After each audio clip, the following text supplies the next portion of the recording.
નમસ્કાર, દૂરદર્શન કેન્દ્ર રાજકોટ પરથી હું વાઘબી આપ સૌનું સ્વાગત કરું છું. આજે આપણે વાર્તા સાંભળવાની છે. વાર્તા રે વાર્તા માત્ર સાંભળવાની નથી, પણ આપણે શીખવાની પણ છે કે વાર્તા કઈ રીતે કહી શકાય, બરોબર ને? તો વાર્તા રે વાર્તામાં આજે છે વાર્તાનો અદ્ભુત ખજાનો. આપણે વાર્તાનો ખજાનો લઈને આવ્યા છીએ અને તમને પણ ક્યારેક યાદ આવશે કે હા, કઈ વાર્તા કહેલી હતી, ઓલી વાર્તા તો મેં સાંભળેલી છે, પેલી વાર્તા તો મને યાદ નથી, હે ને? તો આજે બાળકો જ નહીં પણ મોટાઓને, દર્શક મિત્રો, દરેક દર્શક મિત્રો માટે આજની છે વાર્તા. તો મારી સાથે છે પૂજા જોશી અને પૂજા પણ આજે એક વાર્તા કહેશે. તો શરૂઆત પૂજાથી કરીએ, પછી તમને પણ થોડું યાદ કરીએ કે વાર્તા છે એ કેવી રીતે કહેવાય અને વાર્તા છે એ કઈ રીતે સંભળાય. એકદમ સાચી વાત છે વાઘબી. કહેવાય ને કે નાના બાળકોથી માંડી અને વયોવૃદ્ધ કોઈ પણ ને વાર્તા શબ્દ સાંભળે ને એટલે એને મજા આવી જાય. નાના બાળકોને તો વાર્તા સાંભળવી ગમે જ છે, કેમ કે જ્યારે નાનું બાળક હોય અને થોડું ઘણું સાંભળતા શીખે છે, થોડું ઘણું સમજતા શીખે છે, અને જો એને એટલી સરસ રીતે વાર્તા કહેવામાં આવે ને તો એમાં ઓતપ્રોત થઈ જાય. અને નાનાની ક્યાં વાત કરીએ, મોટાનું પણ એવું જ છે કે કોઈ પણ એજની વ્યક્તિ હોય, એ યુવાન હોય તો પણ ભલે, અને ક્યારેક ઘરડા મોટા દાદા દાદીને પણ આપણે કંઈક વાર્તાઓ સંભળાવીએ ને તો એમને પણ સાંભળવાની મજા આવે. તો વાર્તા જ વસ્તુ એવી છે કે એ તમને એક વિશ્વ, એક અલગ જ દુનિયામાં લઈ જાય છે, કલ્પનાના એક અલગ જ વિશ્વમાં લઈ જાય છે.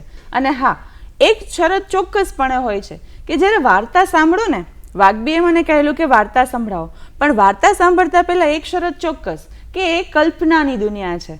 એ કલ્પનાની દુનિયામાં તર્ક જો લગાવવા બેસીશું તો કદાચ એ તર્ક આપણને વાર્તા માણવા દેશે નહીં. એટલે જ્યારે વાર્તા માણવી છે તો એ તર્કને થોડા સમય માટે સાઈડમાં મૂકશું અને એનો જે ભાવ છે ને એને સમજવાનો પ્રયત્ન કરીશું. અને દરેક પ્રકારની જે વાર્તા છે એ કોઈ ને કોઈ રીતે માણસના ભાવ સાથે, માણસની લાગણીઓ સાથે જોડાય છે અને એને કંઈક સમજાવીને પણ જતી હોય છે. એટલા માટે જ તો વાર્તાનું વિશેષ મહત્વ છે. આ તકે મને યાદ આવે આઈકે વીજળીવાળાની એક વાર્તા. એમના એક પુસ્તક મોતીચારામાં મેં એક વખત એક વાર્તા વાંચેલી. એક વખતનો સમય હતો જ્યારે એક નાનું બાળક રજાના દિવસમાં પોતાનું બેગ પેક કરે છે.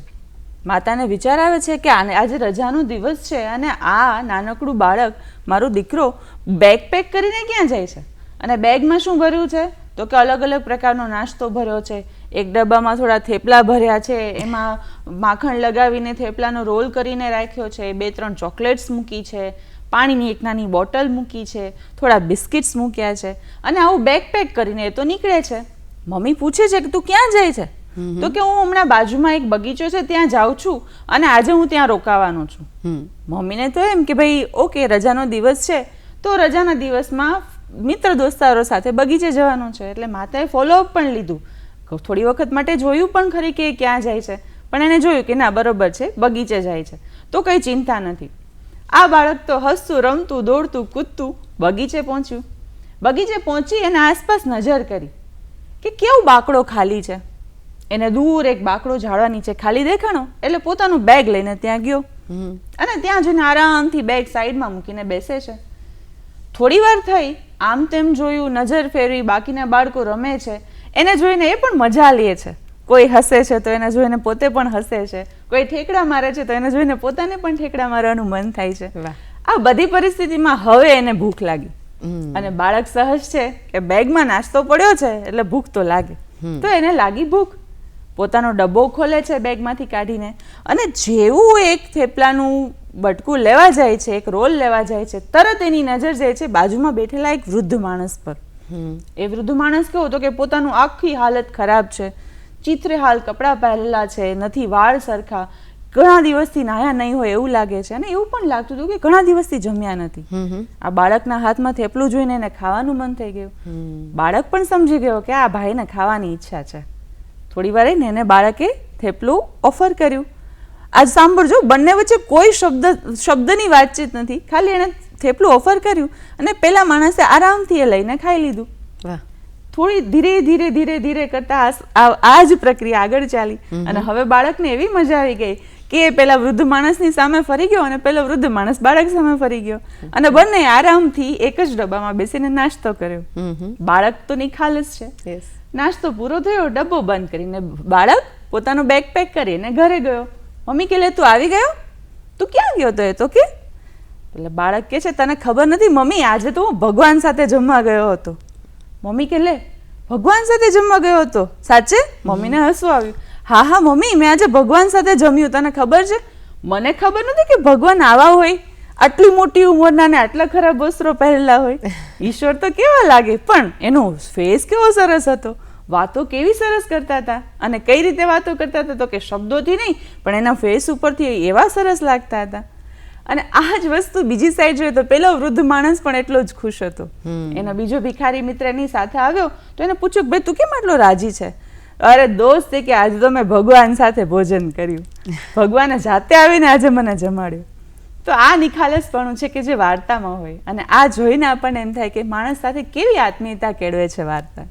બિલકુલ. ઘણી બધી વાર્તાઓ છે કે જે પંચતંત્રની વાર્તાઓ છે, કે ઈસપની વાર્તાઓ છે, કે પછી રામાયણ કે આપણે મહાભારતની વાર્તાઓ, જૂની કથાઓ લઈ શકીએ. એટલે વાર્તાઓનો કોન્સેપ્ટ છે ને ખૂબ જ મોટો છે. ગમે ત્યાંથી આપણું કહે ને કે પરંપરા એવી છે આપણી કે ગમે ત્યાંથી આપણને વાર્તાઓ મળી જશે, હે ને? એ જ નહીં, પણ સાથે પુસ્તકો સાથે પણ વાર્તાઓની આપણે ગમ્મત કરી શકીએ. વાર્તાઓ ગમે ત્યાંથી આપણને આપણા જીવનમાંથી મળી શકે. વાર્તાનું મહાત્મ્ય જ આટલું છે.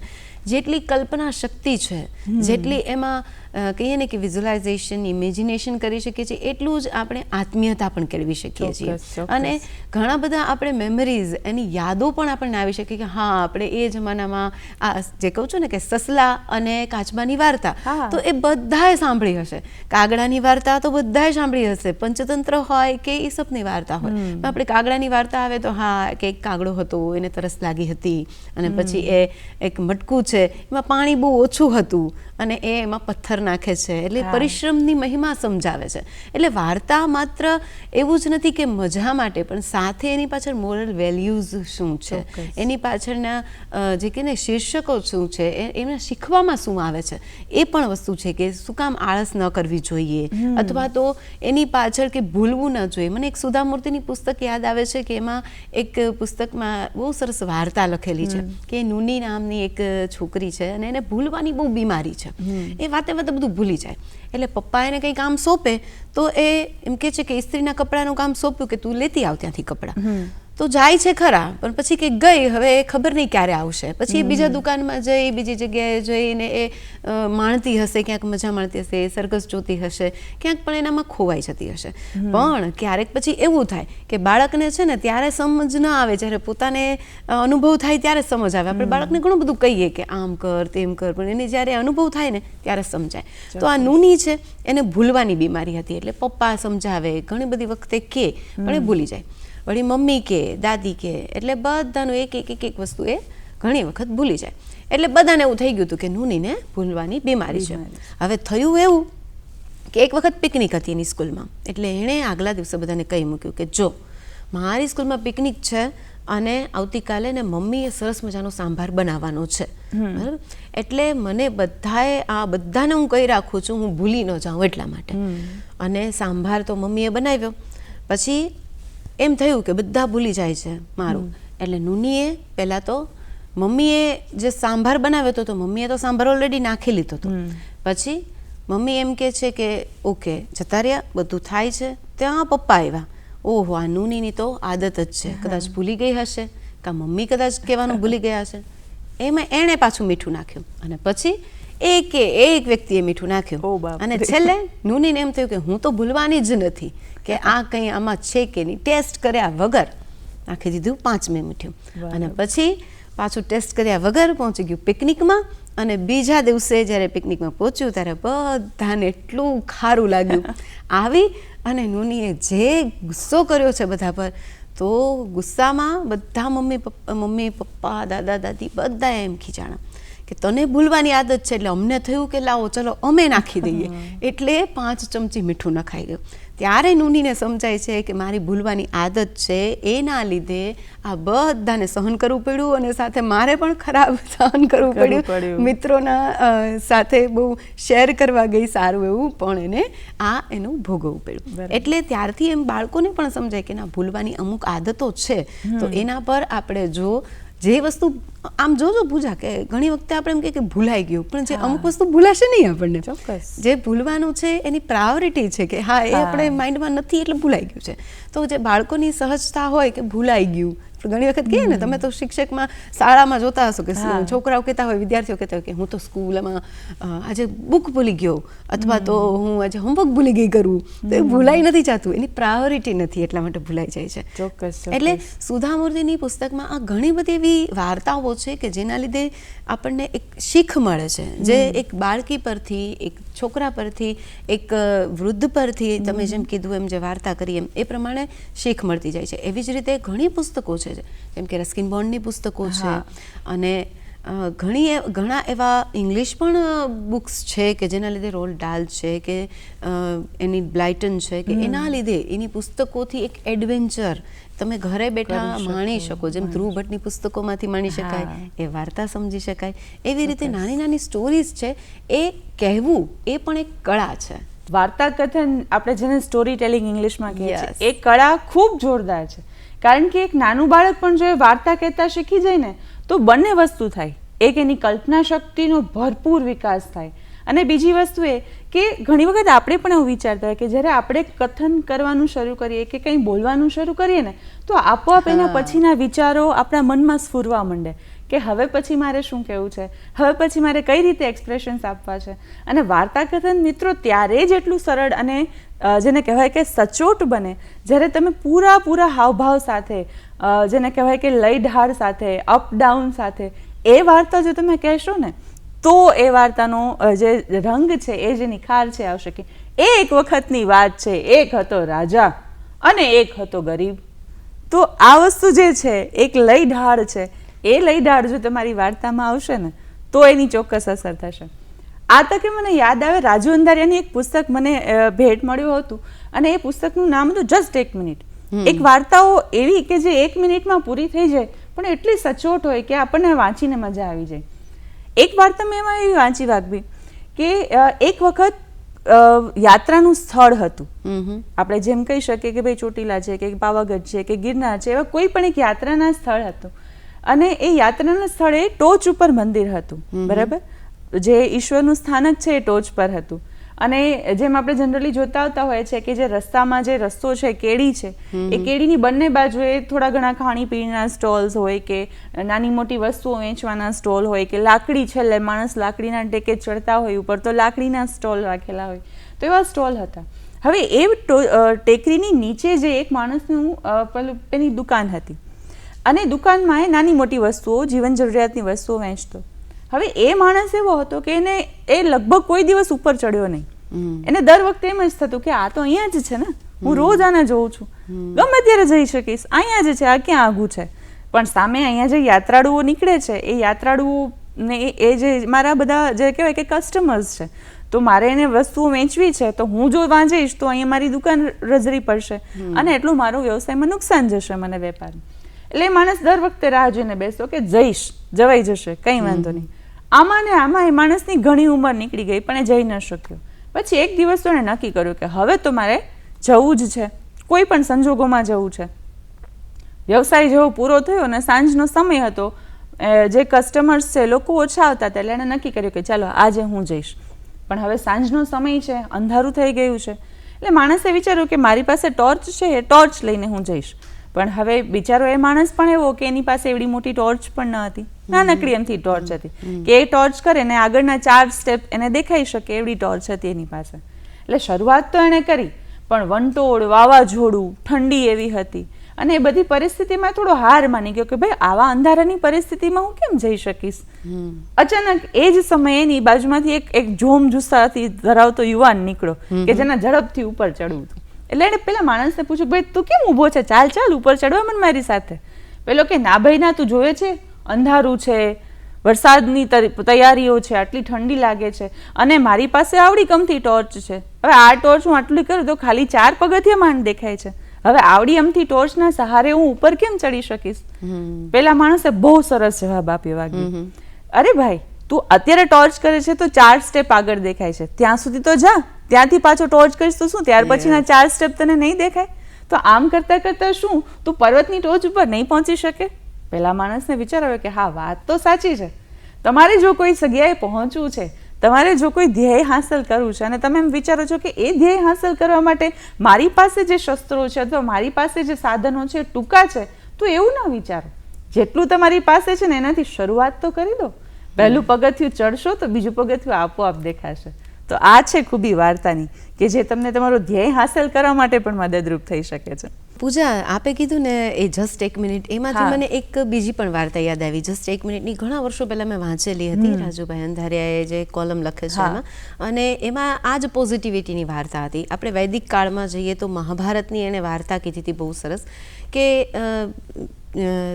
ગુરુ છે એ બંનેને કામ સોંપે છે, યુધિષ્ઠિર અને દુર્યોધન બંનેને, વેદવ્યાસ. એટલે એ એમ કહે છે કે દ્રોણાચાર્ય છે એ સોંપે છે કે તમે આખા દિવસમાં ફરો અને તમને શું જાણવા મળે છે એ મને આવીને તમારે બંનેએ કહેવાનું છે, એવું એક ટાસ્ક આપે છે. એટલે કે છે કે ઓકે, અને બંને જણા જાય છે અને સાંજ પડતા આવે છે ને કહે છે કે શું જોયું તમે બધું, એટલે કે ને કે અનુકરણ, શું આપણે જોઈએ છીએ આખા દિવસ દરમિયાન, શું વિઝિટ કરીએ છીએ, શું વાઇબ્રેશન્સ લઈએ છીએ, એ બધું. તો પેલા દુર્યોધનનું કહેવું એમ હતું કે મને તો એક પણ સારો વ્યક્તિ ન મળ્યો, એક પણ સારી જગ્યા ન મળી, હું તો એટલો દુઃખી થયો આજના દિવસે, મને એક પણ જગ્યામાં મજા ન આવી. અને પછી યુધિષ્ઠિરને પૂછે છે કે તારું શું કહેવું છે? તો યુધિષ્ઠિર એમ કહે છે દ્રોણાચાર્યને કે મને એટલા સરસ વ્યક્તિઓ મળ્યા અને એમાં એણે મને ભોજન કરાવ્યું, એની સાથે હું આખો દિવસ રહ્યો, એણે મને નવી નવી જગ્યાઓ બતાવી અને મને ખરેખર આજનો દિવસ બહુ સારો લાગ્યો. ત્યારે દ્રોણાચાર્ય એવું કહે છે કે આમાંથી શું શીખ મેળવી તમે? એટલે એના શિષ્યો ત્યારે એકદમ એમ છે કે એકને સાવ ઓપોઝિટ મળે છે, એકને સાવ ઓપોઝિટ, બંનેને. એટલે દ્રોણાચાર્ય એમ કહે છે કે આમાંથી એ શીખ મળે છે કે આપણે જેવા હોઈએ એવું આપણને વિશ્વ દેખાવાનું છે. એટલે આપણી જેટલી પોઝિટિવિટી હોવાની છે, તો મેં જે આ વાર્તામાં કીધું ને કે થોડાક પોઝિટિવ થઈએ તો આપણે બીજાને પણ પોઝિટિવ કરી શકીએ, મોટિવેટ કરી શકીએ. તો એવી રીતે યુધિષ્ઠિર છે એ પોઝિટિવ વાઇબ્રેશન્સથી, પોતાના સકારાત્મક વિચારોથી જાય છે તો એને બધું સકારાત્મક બધું વિચારો દેખાય, વિચારો એના બધે એના સામે રિફ્લેક્ટ થાય છે અને બધા જ એને સારા વ્યક્તિઓ મળે છે, સારું વાતાવરણ મળે છે. એક આપણે કહીએ ને કે આપણી ભાવના આપણે ચેન્જ કરીએ, આપણા વાઇબ્રેશન ચેન્જ કરીએ એટલે ઓટોમેટિક આપણી સાથે સારું જ થવાનું છે. આ વાર્તાની દ્રષ્ટિએ કેવું સહેલું છે, અનુભવ કરવો એટલો જ ડિફિકલ્ટ છે, કોશિશ કરવી એ જરૂરી છે. ભલે આપણા માટે અશક્ય તો નથી જ, બરાબર? તો પ્રયત્ન છે કરીએ તો આપણને એક દિવસ એવું લાગશે કે અડધા સારા માણસો કે અડધું સારું દિવસ જશે, અડધો ખરાબ દિવસ જશે, પણ ધીમે ધીમે જો એની આદત પાડશું તો આપણો દિવસ સારો જ જવાનો છે. ઘણી વખત મને એમ લાગે કે બાળકોની વાત આપણે કરીએ છીએ વાર્તામાં, તો બાળકો માટે ઘણી વખત એવું થાય કે એક્ઝામ હોય કે પછી એવું હોય કે આજનો દિવસ વેકેશનમાં હું શું કરું, એટલે પહેલેથી વેકેશનનો મૂડ એવો બનાવેલું હોય મને તો કાંઈ ગમતું જ નથી, તો પછી આખું વેકેશન એવું જ જવાનું છે, ગમતું નથી, પણ કે હું શું કરીશ આ વેકેશનમાં, અથવા તો હું પરીક્ષામાં શું કરીશ, હું નવી સ્કૂલમાં જઈશ તો શું કરીશ. આ બધું જો એના મગજમાં આવે, એવા સારા વિચારો આવે કે ના મજા આવશે સ્કૂલમાં, તો નવી શાળા શરૂ થાય છે તો મજા આવશે વેકેશનમાં, તો આ પોઝિટિવ એટીટ્યુડ રાખશે તો કેવી મજા આવશે વેકેશનમાં પણ, સ્કૂલ ચાલુ થતાં પણ, દરેક જગ્યાએ. બીજાના પોઝિટિવ વિચારોને પોઝિટિવ જુઓ, દરેક દ્રષ્ટિ, દરેક જગ્યાએ પોઝિટિવ નેગેટિવ બંને વસ્તુ હોય ને તો પોઝિટિવ જુઓ. એ ઉપરથી જે એક વસ્તુ એ પણ છે કે કોઈનું જ્યારે કોઈ તમારી સાથે કોઈ વસ્તુ ખરાબ કરે છે ને ત્યારે એને ભૂલી જતા શીખીએ, અને જ્યારે કોઈ તમારી સાથે સારું કરે છે ને ત્યારે એને કાયમ માટે યાદ રાખતા શીખીએ. કોઈ જ્યારે તમને મદદ કરે છે તો એને કાયમી યાદ રાખો, પણ જ્યારે તમને કોઈથી દુઃખ લાગ્યું છે, હા એ જેમ તમે વાત કરીને કે ભાઈ ભૂલવું સહેલું નથી, એ અઘરું છે, વાત કરવી સહેલી છે પણ એને અનુભવવું અઘરું છે. તો એવી જ એક વાત છે, એક વાર્તા નાનકડી છે કે રેતીમાં લખાણ. બંને બે મિત્રો છે અને બંને મિત્રો એક વખત જંગલમાંથી પસાર થતા હોય છે, અને જંગલમાંથી પસાર થતા થતાં બંને મિત્રો વચ્ચે નાની એવી બાબતમાં નોકઝોક થઈ જાય છે, થોડાક શાબ્દિક ઝઘડો થાય છે, અને ઝઘડો ધીરે ધીરે ધીરે ધીરે કરતા એટલો તીવ્ર બની જાય છે કે પેલો મિત્ર બીજા મિત્રને ફડાકો મારી દે છે, જોરથી એક લાફટ ફડાકો મારી દે છે, અને બીજો મિત્ર દુઃખી થઈ જાય છે. પણ જેને ફડાકો લાગ્યો છે, જેને લાફો લાગ્યો છે, એ મિત્ર જલ્દીથી જઈ અને રેતીમાં લખાણ કરે છે કે આજે મારા પરમ મિત્ર, મારા સૌથી વાલા દોસ્તે મને ઝાપટ મારી. એમ કરી અને એ લોકો આગળ વધે છે. થોડી વખત થાય છે એટલે સરસ નદી આવે છે, એટલે બંને મિત્રો નદીમાં નાહવા પડે છે. નદીમાં નાતા નાતા જેને લાફો લાગ્યો હતો ને એ મિત્ર ડૂબવાની તૈયારીમાં છે, પગ લપસે છે ને ધીરે ધીરે ડૂબવા માંડે છે. અને બીજો મિત્ર જેણે માર્યો છે લાફો એને જોવે છે અને સમજી જાય છે કે આ મારો દોસ્ત ડૂબવાની તૈયારીમાં છે, મારે એને કોઈ પણ સંજોગોમાં બચાવવો પડશે. એ જલ્દીથી દોડીને જાય છે, એક તરાપો ગોતી અને એને ત્યાંથી ધીરે ધીરે બહાર કાઢે છે અને એ મિત્ર બહાર નીકળે છે, પોતાના જીગરજાન દોસ્તને બચાવી લે છે. હવે જે એને બચાવ્યો છે અને જેના લાફો પડ્યો છે એ જ મિત્ર ફરીથી એક વખત એક નુકીલી વસ્તુ ગોતે અને નજીકમાં એક પથ્થર ઉપર લખે છે કે આજે મારા જીગરજાન મિત્રએ મારો જીવ બચાવ્યો. વાહ. ઓલો મિત્ર વિચારમાં પડે છે કે એલા મેં તને જ્યારે લાફો માર્યો ત્યારે તે રેતીમાં લખાણ લખ્યું કે આજે મારા દોસ્તારે મને લાફો માર્યો ને મને બહુ દુઃખ થયું, અને જ્યારે મેં તારો જીવ બચાવ્યો ત્યારે તે પથ્થર ઉપર લખ્યું કે મારા દોસ્તે મારો જીવ બચાવ્યો. એનું કારણ શું? તો કે દોસ્ત આ બહુ સહેલી વસ્તુ છે, તું મારો પરમ મિત્ર છો, આપણો ઝઘડો થયો ને તે મને ઝાપટ મારી, મને ન ગમ્યું, મને બહુ દુઃખ થયું કે મારો પાકો મિત્ર ને મને લાફો મારી દીધો. પણ ન ગમ્યું એટલે કઈ મારે ને મગજમાં રાખવાનું, એટલે મેં એ લખાણ રેતી ઉપર લખ્યું. એ તો આજે હશે ને કાલે ભૂસાઈ જશે, પણ તે મને મદદ કરી ને દોસ્ત, એ મને કાયમી યાદ રહેશે. એટલે મેં એ લખાણ ક્યાં લખ્યું? પથ્થર ઉપર લખ્યું કે જે કોઈ દિવસ નહીં ભૂસાય. તો હંમેશા આવું કરીએ કે જ્યારે કોઈ વસ્તુ ગમે છે ત્યારે એને પથ્થર ઉપર કંડારીને રાખીએ કે કાયમી આપણને યાદ રહેવું જોઈએ ને આવું જ મારે બીજા સાથે પણ કરવાનું છે, એ પણ મને યાદ રહેશે. અને જ્યારે કોઈએ મારી સાથે ખરાબ કર્યું છે ને ત્યારે મને એ પણ યાદ રહેવું જોઈએ કે મારે આવું બીજા સાથે નથી કરવાનું. ઓલી નાનકડી એમથી વાત છે કે કોઈને એટલી જલ્દી માફ કરી દેતા શીખો જેટલી જલ્દી ઈશ્વર પાસે તમે માફીની અપેક્ષા રાખો છો.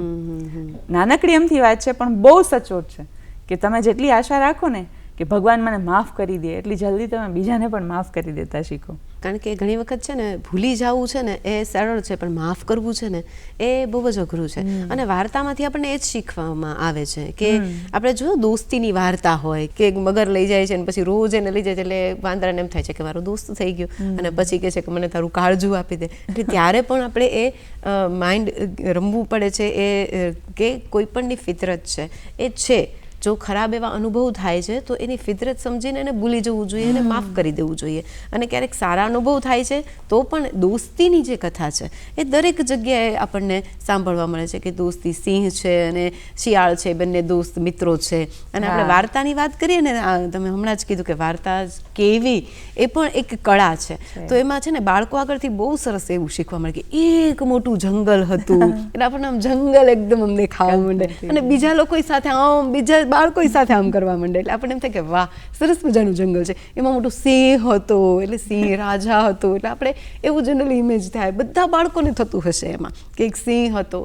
એટલે ઘણી વખત વાર્તા કહીએ ને, તમને તો અનુભવ હશે કે શિક્ષક તરીકે તમે વાર્તા કેવડાવતા હો તો, પણ ઘણી વખત વાર્તામાં પણ એવું થાય કે ગ્રુપ સ્ટોરી ટેલિંગ પણ થાય છે કે તમે એક એક સબ્જેક્ટ મૂકો, એક વાક્ય મૂકો કે એક જંગલ હતું મોટું, પછી તમે બીજા બાળકને કહો ને કે હવે તો એ એમ સામેથી કહેશે કે હવે એક, એટલે પોતાની સ્ટોરી બનાવશે, પોતાની વાર્તા હશે. બીજું બાળક ઊભું થઈને એમ કહેશે કે ત્યાં એક સિંહ હતો, પછી ત્રીજું એમ કહેશે સિંહ તો રાજા છે, અને પછી ચોથું એમ કહેશે કે હવે એક શિયાળ હતું. એમ કરીને પોતાની વાર્તા બનાવશે.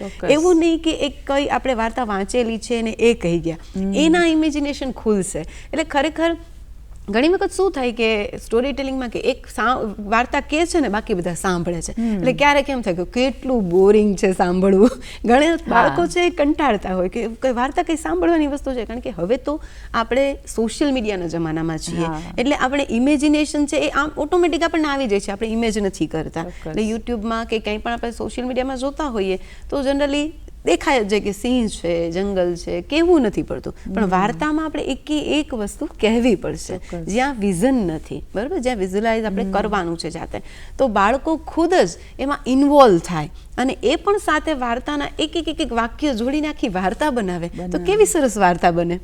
ખરેખર આ વસ્તુ જે છે એ વસ્તુ ખૂબ જેને કહીએ ને કે એ બાળકને શીખવા માટે પ્રેરણારૂપ આપતી વસ્તુઓ છે. કે તમે વાત કરી કે ઈસપની વાર્તાઓ છે, પંચતંત્રની વાર્તાઓ છે, હિતોપદેશની વાર્તાઓ છે, અકબર બિરબલની વાર્તાઓ છે, બરાબર, તેનાલી રામનની સ્ટોરીઝ છે અલગ અલગ પ્રકારની. તો આ બધી જ વાર્તાઓ એવી છે કે જે એ બાળકને ડગલે ને પગલે એને જીવનમાં કઈ રીતે જીવવું ને એ રીતનું પણ માર્ગદર્શન આપતું હોય છે. શિવાજીનું હાલરડું આપણે સાંભળીએ તો શિવાજીના જીવનને લગતી કેટલી બધી વાર્તાઓ એવી છે કે જે પુસ્તકોમાં આપેલી છે, અને એ પુસ્તકોની વાર્તાઓ વાંચીને આપણને ખબર પડે કે શિવાજીનું જીવન કેવું હતું. અને જે વાર્તા કથન જ્યારે બાળક સાંભળે ત્યારે એને ખબર પડે કે હા, શિવાજી આવા હતા. સ્વામી વિવેકાનંદનું નાનપણનું નામ નરેન્દ્ર, અને નાનપણમાં એમણે પોતાના મિત્રો સાથે જે ગેલ કરી કે પોતાની પાસે એક વસ્તુ હતી ને એ ભિખારીને દાનમાં આપી દીધી. માતા કહે છે કે બેટા ટીપે ટીપે સરોવર ભરાય, ઘરની વસ્તુ આમ ન આપી દેવાય. અને તોય વિવેકાનંદ છે પોતાની ગમતી વસ્તુઓ આપી દે છે ભિખારીને. સાપ આવી જાય છે છતાં પણ પોતે ધ્યાનમાં એટલા મગ્ન છે કે એ ધ્યાન છોડીને જઈ નથી શકતા. મિત્રો છે વ્યાકુળ થઈ જાય છે પણ વિવેકાનંદ પોતાનું ધ્યાન નથી છોડતા. તો એ બાળક શીખે છે કે આવડા અમતા નાના અમતા વિવેકાનંદ કે જે નરેન્દ્ર છે, અથવા તો શિવાજી કે જે સાવ બાળક છે, અને એ પોતાના બાળપણની આ પરિસ્થિતિમાં છે. સમજદાર નન્હીની એક નાનકડી બતકની સ્ટોરી આવે છે. એમાં પણ એવું છે કે ભાઈ નન્હી છે, બિચ્છુને બચાવે છે, પાણીમાં દલદલમાં ફસાયેલા બિચ્છુને બચાવે છે, અને બિચ્છુ એને ડંખ મારે છે. પાછી નન્હી એને બચાવે છે, પાછો બિચ્છુ એને ડંખ મારે છે. નન્હી મમ્મી પાસે જાય છે બતક કે ભાઈ હું આજે તો હવે બિચ્છુને બચાવવાની જ નથી, મને વારે વારે ડંખ મારે છે. એક તો હું એને બચાવવા જાઉં છું ને મને ડંખ મારે છે. ત્યારે માતા બહુ સારી વાત કરે છે કે બેટા ડંખ મારવો અને બિચ્છુનો સ્વભાવ છે, અને બચાવવો એ તારો સ્વભાવ છે. જો એ બિચ્છુ થઈને એનો ખરાબ સ્વભાવ નથી છોડી શકતો તો તું તો આટલી ડાઈ છો, તું કેમ તારો આટલો સારો સ્વભાવ છોડે છે? તો આ વસ્તુ છે. શિવાજીની જ્યારે વાત કરી ત્યારે એક વખત વાર્તા સાંભળેલી કે ભાઈ શિવાજી જ્યારે યુવાનીમાં હતા ને એક સમય એવો હતો કે જ્યારે સેના એનાથી વિખૂટી પડી ગઈ હતી, અને શિવાજી એક ગામમાં જઈને જઈ ચડે છે, અને એક વૃદ્ધ માતાની કુટીરમાં જઈને જાય છે, અને માતાને કહે છે કે માતા મને બહુ ભૂખ લાગી છે, મને થોડું ભોજન મળશે, પાણી ને ભોજન મળશે. એ વૃદ્ધા એવા હતા કે એ પરિસ્થિતિમાં શિવાજીને ઓળખી ના શક્યા. એણે શિવાજીને એક સામાન્ય માણસ યુવાન સમજીને ભોજન આપ્યું, પણ ભોજન એટલું ગરમ હતું ને શિવાજીને ભૂખ લાગી હતી. ફટાફટ એણે વચ્ચેથી પોતાનો કોળિયો ઉપાડ્યો અને દાજી ગયા, કેમ કે ખીચડી ગરમ હતી, અને દાજી ગયા. અને જે વૃદ્ધા માતા હતા ને એનું હાય મારા દીકરા એમ કરી અને શિવાજીનો હાથ એના હાથમાં લઈને કે તું અસલ શિવા જેવો છો. એને ખબર નહોતી કે મારી સામે બેઠો એ જ શિવા છે, તું અસલ શિવા જેવો છો. કે શિવાજી કે કેમ શિવા જેવો છું? તો કે શિવા શું કરે છે, એ અત્યારે જ્યારે પોતાની આસપાસના નગરોને જીતવા જાય છે ને ત્યારે નાના નાના નગરો નથી જીતતો. એ શું કરવાની ટ્રાય કરે છે? વચ્ચે રહેલા મોટા નગરો જીતવાનો પ્રયત્ન કરે છે. તો એનાથી શું થશે? તો કે એ દાજી જશે. એના કરતાં બેટા આસપાસ જે નાની નાની હજી જે આસપાસની ખીચડી કે જે ઠરી ગયેલી છે એ તું ખાઈશ ને તો તારો હાથ નહીં દાજે. તો આવું કર, આ શિવાને કહેવાની જરૂર છે. અને શિવાજી એમ સમજી જાય છે કે આ વૃદ્ધા માતા મને જે કહેવા માંગે છે ને એ મારે ખરેખર કરવાનું છે. તો તમે જ વિચારો વાઘબી કે નાનકડી એમથી વસ્તુમાં કેવી મોટી વાત કરી દીધી. એ વૃદ્ધાને તો ખબર પણ નથી કે આ બેઠેલો છે એ શિવા છે, અને એ શિવાને જ્ઞાન મળી ગયું. તો જેને કહેવાય ને કે એ શૌર્ય, ઝવેરચંદ મેઘાણીની કેટલી બધી એવી વાર્તાઓ છે કે જે બાળકોના શૌર્યને લગતી છે. તો આ તમામ વાર્તાઓ માણસને ઘણી ઊંડાણમાં લઈ જઈ શકે એવી વાર્તાઓ હોય છે. પૂજા, એમ પણ હું કહીશ કે આપણે ઘણી વખત ગ્રુપ પડી જતા હોય છે વાર્તામાં પણ, કે અત્યારે જ છે કે બાળક મોટું થાય એટલે એમ કે આવી શું વાર્તા, એમ એટલે પંચતંત્ર હોય કે ઈસપની વાર્તા હોય કે એ બધું હોય, તો એમાં એને એમ થાય કે આવી નાની વાર્તા. પછી થોડા મોટા થાય એટલે એને જોઈએ કે રવિન્દ્રનાથ ટાગોરની કિશોર કથાઓ, સત્યજીત રેની વાર્તાઓ, તો એ બધામાં એને રસ પડશે, કારણ કે એમાં મિસ્ટ્રી છે, થ્રિલર છે, એ બધું છે. રસ્કિન બોન્ડની, સુધા મૂર્તિની વાર્તાઓ. તો આ બધી વાર્તાઓ કાળક્રમે બદલાતી રહે છે. વાર્તાઓ બધી એ જ છે, પણ ધીમે ધીમે એના કન્સેપ્ટ બદલાય, એની સમજણ શક્તિ થોડી, તમે કીધું ને કે ઝવેરચંદ મેઘાણી હોય કે શિવાજી હોય તો એની અપ થતી જાય છે. એવી જ રીતે એડલ્ટ્સ છે, તો આપણે હમણાં જે વાર્તા કરી એ બધી મોટાઓની પણ વાર્તા કરી, અને એ સાંભળવાની સાથે સાથે એને એન્જોય કરવાની, અને બેનિફિટ્સમાં કહીએ, એના ફાયદાઓમાં કહીએ તો વાર્તાના ફાયદાઓ પણ ઘણા છે કે જેનાથી આપણું જેમ પહેલાં જ વાત થઈ કે મેમરીઝ, આપણી યાદો છે, સ્મરણો છે, એ પાછા આપણે કરી શકીએ છીએ, પાછા યાદમાં જઈ શકીએ છીએ. જૂની વાર્તા એકબીજાને કહેવાથી આપણા જૂના દિવસો યાદ આવી શકે છે, અને સાથે મોરલ વેલ્યુઝ પણ થાય છે. ચોક્કસ. તો મિત્રો કેમ નહીં આપણે નાનું બાળક બની જાય અને વાર્તા સાંભળીને મજા કરી લઈએ, બરાબર? તો અમે એવી આશા રાખીએ કે આજની આ બધી વાર્તાઓ ખૂબ માણી હશે, જાણી હશે અને પીછાણી હશે, અને આવી જ રીતે સતત વાર્તાના ટચમાં રહીને એક બાળક બનીને કંઈક નવું શીખીએ એવી જ આશા અને અપેક્ષા સાથે ફરી મળીશું આવા રસપ્રદ વિષય સાથે. ત્યાં સુધી ખૂબ ખુશ રહો અને ખૂબ પ્રગતિ કરતા રહો એવી જ આશા. જય ભારત.